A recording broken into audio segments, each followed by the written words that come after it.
mahasiswa Universitas Terbuka. Apa kabar semuanya? Saya harap Anda semua dalam keadaan sehat dan tentunya berbahagia. Pada sesi 1 ini, kita akan mempelajari mengenai akuntansi, keuangan desa, dan good governance. Bapak Ibu mahasiswa, coba bayangkan jika dalam sebuah desa tidak memiliki catatan keuangan yang rapi. Mungkin dana pembangunan tidak jelas penggunaannya, aset desa hilang tanpa jejak, atau laporan tidak dapat dipertanggungjawabkan dengan baik. Inilah alasan mengapa akuntansi desa itu sangat penting, karena menjadi fondasi utama bagi tata kelola desa yang baik, atau yang kita kenal dengan istilah good governance. Saudara, dalam sesi 1 ini kita akan membahas 4 tahap. Pertama, definisi dan ruang lingkup akuntansi desa. Kedua, fungsi akuntansi desa dalam mendukung tata kelola. 3, prinsip-prinsip good governance yang relevan. Dan keempat, implementasi nyata di desa. Harapannya setelah mengikuti sesi ini, saudara dapat memahami mengapa akuntansi desa tidak hanya sekedar pencatatan, tetapi juga instrumen untuk membangun kepercayaan publik. Bapak Ibu mahasiswa, akuntansi desa adalah proses pencatatan, pengelolaan, dan pelaporan transaksi keuangan desa. Proses ini meliputi transaksi penerimaan dan pengeluaran, kemudian diolah melalui pencatatan dan pengelolaan APBDes, lalu menghasilkan output berupa laporan keuangan desa.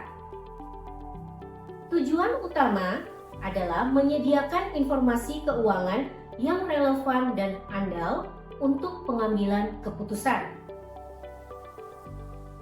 Akuntansi keuangan desa diterapkan tentu memiliki fungsi, yaitu menyediakan informasi keuangan untuk perencanaan dan evaluasi, menjamin transparansi penggunaan dana desa, meningkatkan akuntabilitas aparatur desa, menjadi dasar bagi audit serta penilaian kinerja aparatur, dan membantu membangun kredibilitas dan kepercayaan masyarakat. Kita perlu ketahui bahwa akuntansi desa memiliki ruang lingkup, di antaranya pencatatan dan pembukuan. Dalam pencatatan dan pembukuan, kita harus mencatat penerima dan pengeluaran kas, pengelolaan aset, kewajiban, serta rekonsiliasi bank. Kemudian kita melakukan yang namanya penyusunan laporan.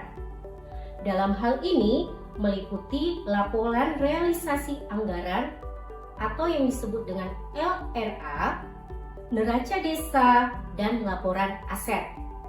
Lalu yang terakhir, kita melakukan pengawasan dan audit. Dalam proses ini tentunya adanya pengendalian internal, audit internal oleh BPD dan inspektorat, serta audit eksternal yang dilakukan oleh BPK atau auditor independen. Aparatur desa didukung oleh aplikasi sistem keuangan desa yang memudahkan pencatatan, otomatisasi laporan, hingga rekonsiliasi data aset.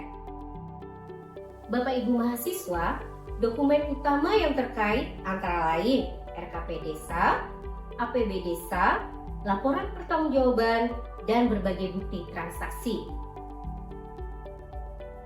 Akuntansi desa ini mendukung penerapan prinsip-prinsip good governance, yaitu 1. Transparansi, 2. Akuntabilitas, 3. Partisipasi, 4. Efektivitas dan efisiensi, 5. Supremasi hukum, dan ke-6. Responsivitas. Prinsip ini diwujudkan meliputi publikasi APBD desa dan laporan realisasi di papan informasi desa. Kemudian dilakukannya audit internal maupun eksternal secara berkala.